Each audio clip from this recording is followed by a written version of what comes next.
listening to Trending with Teens, your favorite live podcast. And here's what's trending today.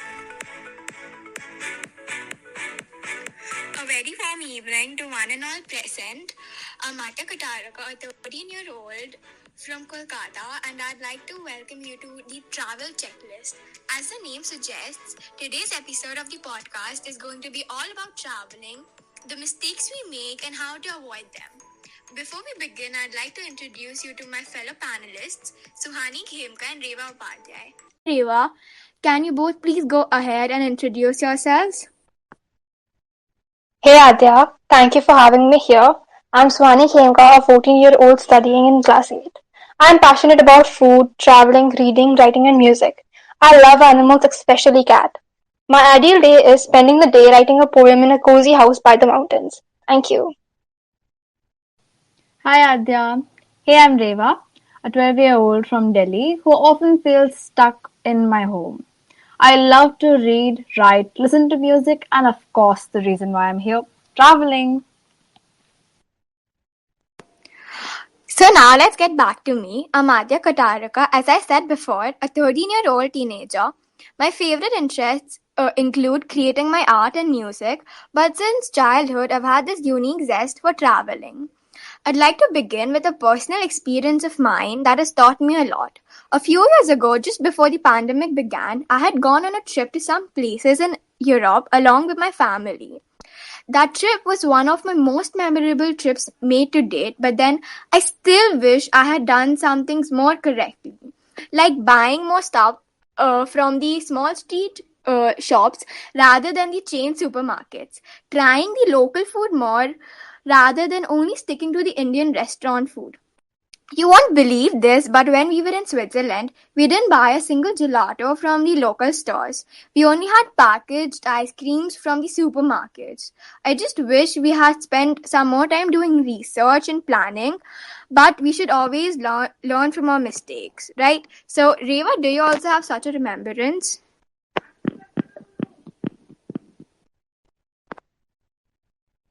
Yeah, I think there's never enough time whenever we are traveling. Like, we always want to see everything and we try to, go to all the places, try everything.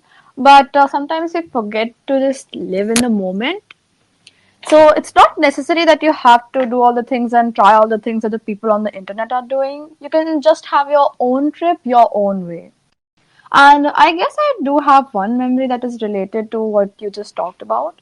I was on a trip to Goa with my mother and her friends, and we were just visiting for 2 days.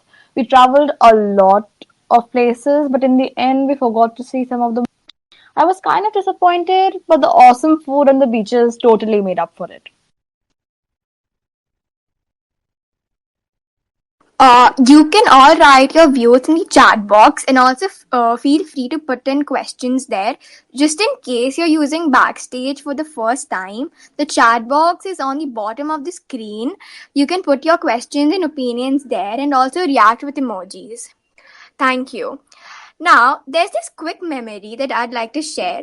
Whenever we would be going out for a trip, I'd have this small shoulder bag which I always used to carry, like no matter what.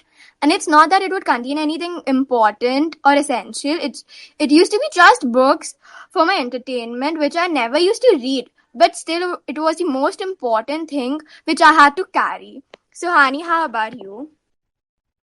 Oh yeah, I totally agree with you. Reading while traveling is the best. Also, I always used to carry a notebook with me. For me, the most important thing is to make memories and store them. So I used to write whatever I did in that day in that notebook. And one thing I used to do was collect the tickets and cards that we'd get, like say from a trip or amusement parks and something like that. And later I'd combine them all into a file with pictures. Seeing them now makes me so happy and nostalgic. It's like a trip down the memory lane, and it's the most precious thing I have with me. Oh, that's so sweet. Um, I'd like to ask the audience the one thing without which they can't travel, and at the same time, the thing is really annoying to their surroundings as well.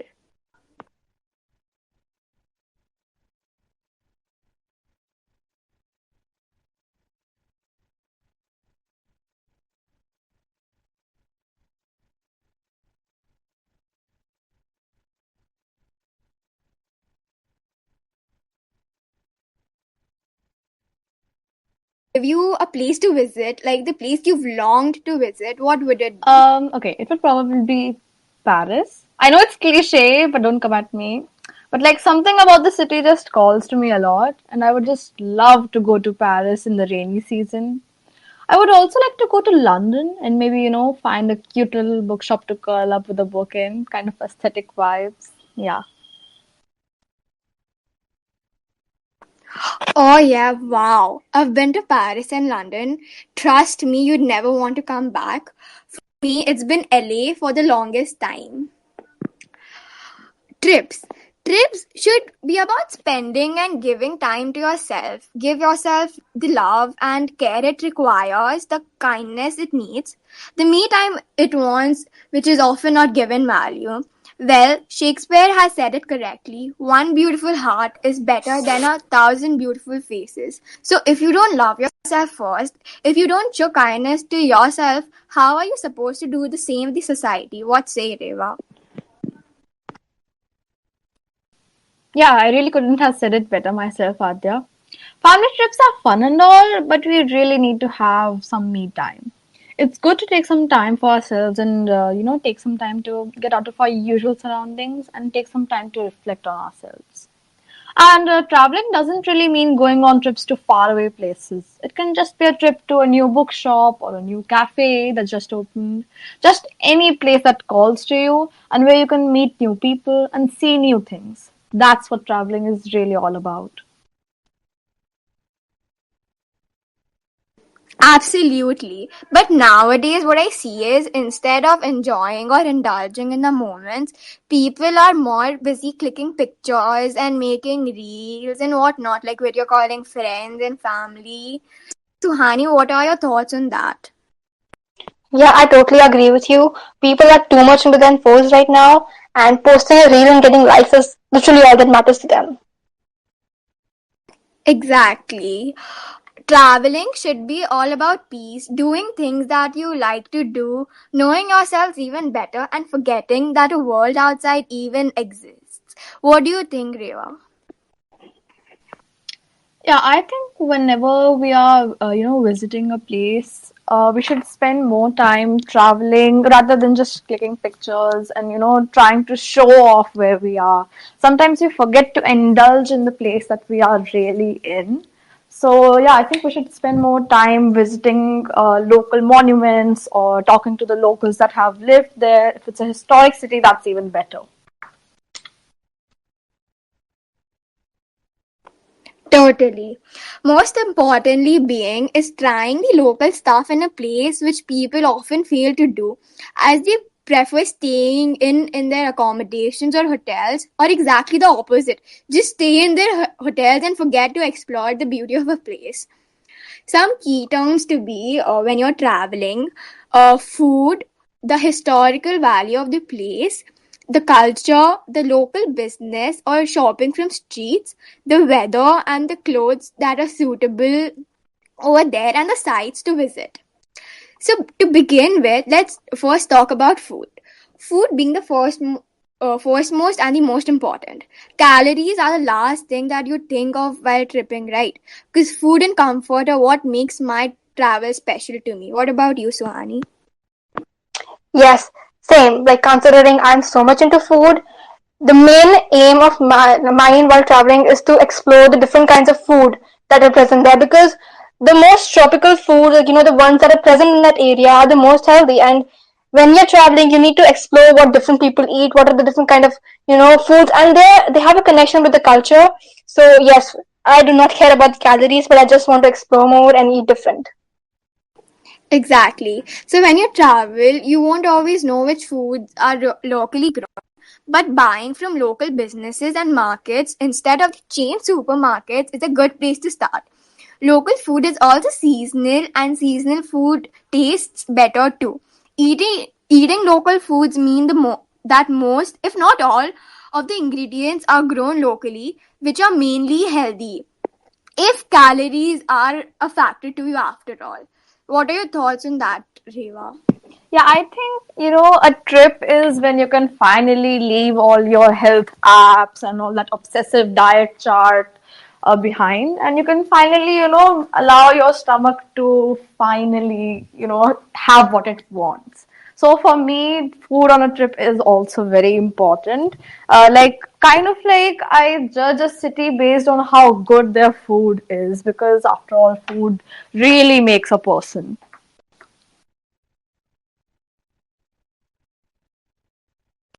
Exactly. So now let's come to historical value.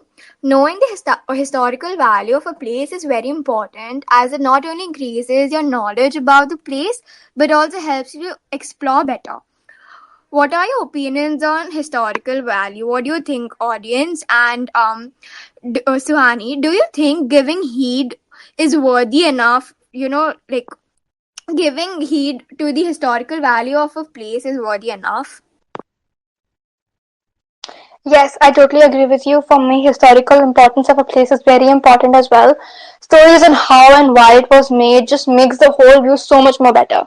Like some of the tales are so fascinating, and it makes us appreciate the hard work put into the monuments. Like since they were made in a time where technology wasn't invented. So yeah, history makes the place richer and better and even more beautiful.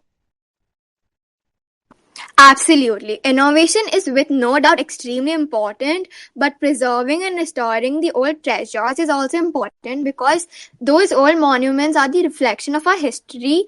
They help us to understand and respect people who lived in different eras with different habits and traditions. Now, I'd like to share a quick fact. The three main types of heritage tourism sites are natural, cultural, and built. Now, natural heritage sites include landforms and rural scenery. Cultural heritage tourism involves attending festivals or a place that sells traditional products, and built heritage sites encompass places such as monuments and historic homes. Therefore, heritage tourism is foremost important. Culture comes attached to heritage. Culture means the way of living of the people of the city that you're visiting. Every life has a bliss of its own. That is what I believe. And getting to know about and trying to follow it just for a few days can't be better. It's going to be a small change for you as well. Wearing the dress that the people there where every day, eating the food, living in the lifestyle is giving respect to the customs, which is foremost, and not only does it give respect but also happiness and excitement to yourself. Reva, do you enjoy cultural events or like, wearing traditional clothes and Yeah, all those? absolutely. I actually love visiting new places and getting to know their culture. That's why I want to travel to all the most bizarre places of the world so that I can eat new kinds of dishes and wear new clothes, meet new people, and listen to people talk in different languages. And I would also like to travel to Bhutan so I can wear my Bhutanese dress that's been gathering dust ever since I bought it from a fair. Or, uh, now that we've touched this topic, shopping, what is the first thing that comes to your mind when you hear the word shopping? So, whenever you're out traveling, it's not possible that you'll return home without buying souvenirs or gifts for your near and dear ones, isn't it, Suhani? Yup, never have I ever come from a trip without buying souvenirs or some special item of the place. Like we have always bought magnets or artwork, like different types of painting forms, every place where we went. Like I said, it's about creating and storing memories. So what better way than to take a little piece of the place with you? Exactly, because we are not going to, like, mostly we are not going to go to the place again. So it's always better to, carry a small memory of the place with you. One more mistake we make during our trips is that uh, we we always do all the shoppings from duty frees at the airports and malls over there, and very less from the local shops that sell the cultural artifacts and also their country's traditional stuff. So buying from the local shop not only gets you natural and quality products but also is better for the environment by helping reduce your carbon footprint. Reva, what is the weather that always disappoints you? Okay, so this is kind of weird, but I think sunny weather kind of brings down my spirits a lot. It just gets so hot and the sun hurts my eyes a lot. So I always prefer windy weather or a little bleak weather, which is, easy on the eyes when I'm out and about. And I love traveling in the winters, autumn, and the spring when the sun is not too intense. Well, it's just the opposite for me. I mean, I love spring and autumn, but instead of winter, I love summers. So, like while traveling, weather research is also very necessary. Otherwise, you'll end up with the wrong clothes that will destroy your trip, which certainly you do not want to happen. One more thing I'd like to add up here is that you should always carry minimal luggage so that you can always like roam around freely without carrying around your stuff. Obviously, even I love summers and the warm months as well. And winters, I mean, winters are good. I mean, for some people, but like winters always get me wrapped around the house. So that's the problem with winter. And rainy seasons are the worst. Like everything gets so muddy and like yuck. It's like yucky.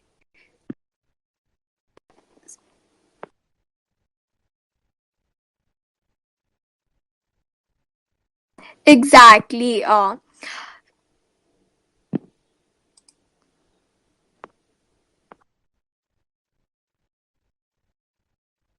Suhani, you wanted to say something here? Yeah, like about talking about weathers, summer suits me the best, even though it gets a little too hot, but it's still bearable considering winters. They bring me so much of trouble. Like I'm putting lotion on the whole time. Even after that, my skin doesn't let me, 1 minute of peace. So yeah, summers are my favorite too. And rain just ruins the whole thing for me. Like wear a raincoat, a carry umbrella, and the view's all hazy and foggy. So it just ruins the whole thing for me. Obviously, yes. The same thing happened with me as well. Like I went to Gangtok in January, and then it was so cold during that time. And I mean, it was so cold, and we had gone to this lake called Shangu Lake, and then I was always falling around over there with the snow, and it was so slippery and it was so annoying. And also, one more thing happened that when I was in Gangtok, the guiders over there sent us to so many wrong places, and all of them were like alike. Like if they sent us to 2 to 3 lakes, and all of them were like exactly the same. So like not only did it waste our time, but also got us so tired after a long day.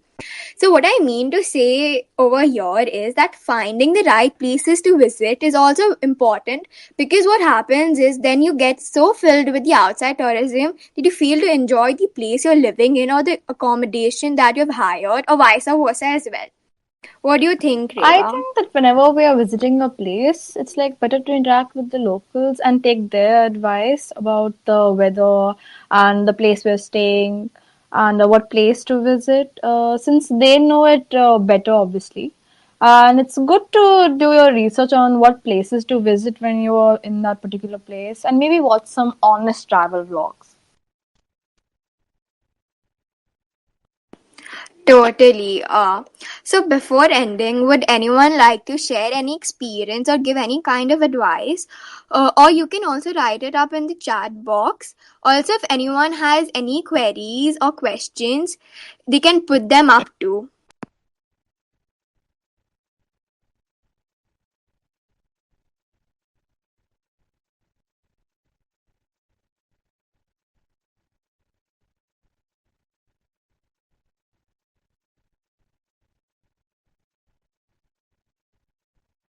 Yeah, I love beaches, and beaches during the summer months are the best. Yeah, minimum luggage is the best, because if you carry a lot of luggage with you, it destroys the trip actually. Because if you're, in a moving trip, what happens is you're always tired getting your luggages up and down, and storing them in some good places, taking care of them. Yeah, I agree with you. Like, I traveled with my family, so the amount of luggage was insane. And we usually rent cars, So to travel and then fitting the luggage in the poor boot of the car was impossible. Like I always ended up sitting near a pile of bags, and that was the worst thing ever. Yeah, actually, and when you have a lot of luggage, you just constantly are worrying about, if the luggages are safe or not, if you're missing a bag, or if you've left a bag somewhere. So yeah, it gets very stressful. Yeah, I know, Yeah, right? like Just my keep on parents. counting. Do you Yeah, have everything? And the exactly. number of bags and the big Yeah, suitcases. and You just keep on even counting them the when whole like time. one bag gets out of your sight, you're like, oh my gosh, no, my clothes were in that bag, my that was in that bag. So yeah, it's better to pack smart rather than pack in bulk. Yeah, and then you have to open all suitcases to check which one has the Yeah, item you need. exactly. So that's again annoying. Yes, exactly. Abhishruti, your question is, can you suggest some of offbeat destinations which aren't cold? There is a huge list, but some like main are like there's this lake Baikal in Russia. So like it's very beautiful, but then it's not. It is cold, but it is in that cold. You know, the beauty of that place is so much that you'll forget the cold. And but like you just said that you always get to visit the mountains. So like, why don't you try some beach Can I places suggest this something too? time? Yeah, so like maybe you can try the Rajasthan, maybe Rajasthan and Gujarat. You said you don't like cold that much, so yeah, you can try it there. It's really nice.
All right, so someone in the chat just asked that what food shows to watch. So, like, there are a lot of food shows and cooking shows, but only like some rare ones show the actual, the rural food. So, I think you can try some food shows of vloggers who go and try to go into rural India, and they try the local food there and see how it's prepared. It's really interesting to see, normal people prepare normal food that they've had all their lives, and we can actually find some bizarre stuff about the food. Sorry, I just got left. I'm back. Um, Abhishruti is asking more about Food Paradise. Any place truly deserving that title? I don't know if you've heard this place's name, but there's this place called Benares, and I've been there. The food over there is like godly. It's amazing. I mean, the local food over there that you get in the streets is like just so tasty that you won't be able to like you won't be able to stop yourself from having them. And Paris is also a great option. Paris in Italy, I'd say.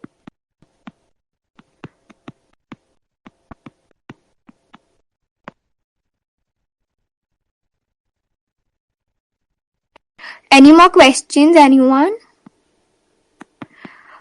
Shopping paradise, it has to be Yeah, Dubai. definitely. There's a lot of stuff there. I mean, Like you'll get literally Yeah, everything exactly. over I've there. You been just there name it and and you I get it. bought a lot of stuff. I mean, one suitcase was just filled with bags and accessories and whatnot.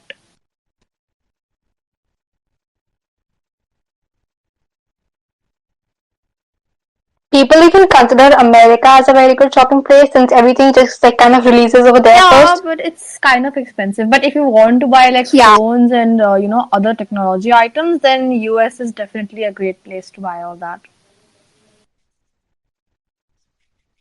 Also, Paris and Italy are yeah, like the fashion statements. yeah. So there's that for. Fashion, yeah, exactly. Louis Vuitton and all those stuff. Any other questions, anyone? Or would anyone like to share an experience?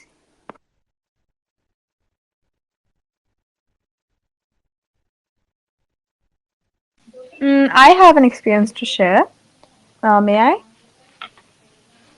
Yeah. So I just Yeah, please go recently went ahead. to Orcha just before a month ago, maybe. Yeah.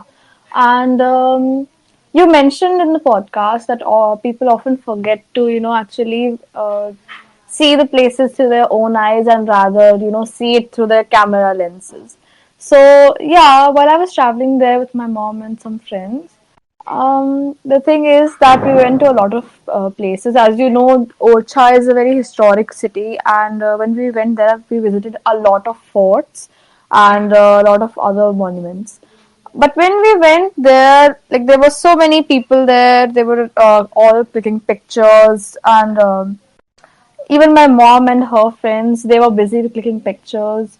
And that kind of broke my heart a bit because, the people from all those years ago, they didn't build the monuments just so that people could take pictures of them. They actually built it so that people can know about their stories, so that, the stories of that era gets traveled to us. Yet we are busy, just clicking pictures there and shooting videos rather than actually living the monuments, living the stories, and seeing what's actually there.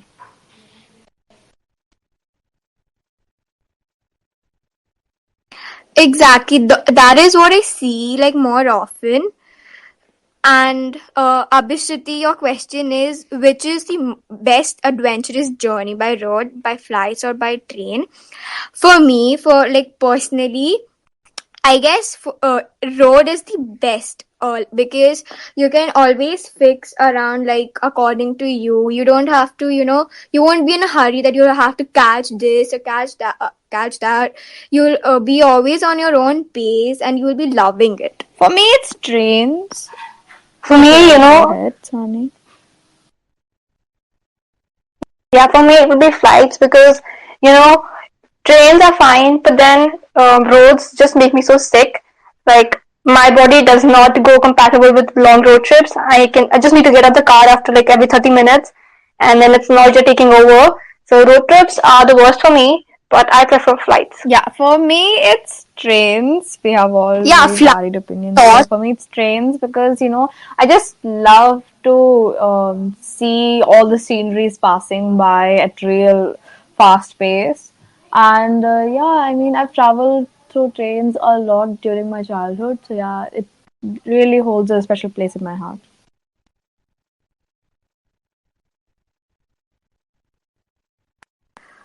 Everyone has different opinions, but all of them are true. Uh, Abhishruti, what you're saying is absolutely correct. 85% of the people hate history, but find the historical places as the best sites to click the Instagram pictures. That's so true. When you be talking to them about like, do you like history or not? You'll be like, no, it is the worst thing to study about or go to place.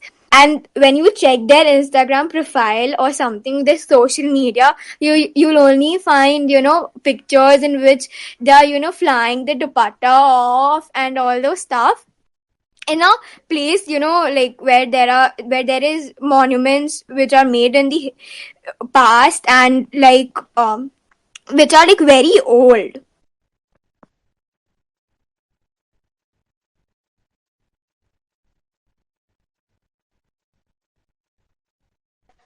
Yeah, Any other? that's cause like nobody appreciates the beauty of these monuments in the history books. So It's we not just do just it through that, Instagram some photos. of these monuments are really poorly maintained. When I went to Orcha and also when I went to Banaras, I think, yeah, some of the monuments are very poorly maintained. I mean, it's kind of the government's fault. I mean, if you don't promote your country's own heritage and culture and monuments, then how are the people, supposed to feel connected to it? And that's why most of the people don't even know who built the monuments or, what's the history behind it. And most of the guides that are there, sometimes they give really, mixed up information, which is very inaccurate. Yeah, and like even in the history books that tell stories about the wars and everything. But then, suppose we talk about Raj Mahal, they won't exaggerate on how hard the workers worked on making the monument, and all of that you get only when you go to that place and listen to the stories of the locals. History books don't really teach that. Exactly, but still, yeah, I absolutely agree with all these points, but it is definitely the government's job to restore, but it is also our duty to restore. As what people do is they go and write on the walls of these monuments, they, litter around them, which also makes these monuments look even more dirty, so people don't even want to go more often. So it is also our fault, and we should also, we can't do anything. We can't, like, we can't, like, we can stop them by doing awareness and all, but it is our Yeah, job that's to why a stop lot them of the as well. monuments are being privatized and they're being turned into hotels and bookshops. And I think it's kind of good because even though a lot of people can't go there free, like without paying any money, at least they are preserved. At least they aren't reduced to ruins, and at least their cultural and heritage value is preserved. Exactly, and these huge areas, they are also being used in this way. So, thank you so much, Suhani and Reva, for being such amazing panelists. And to the audience,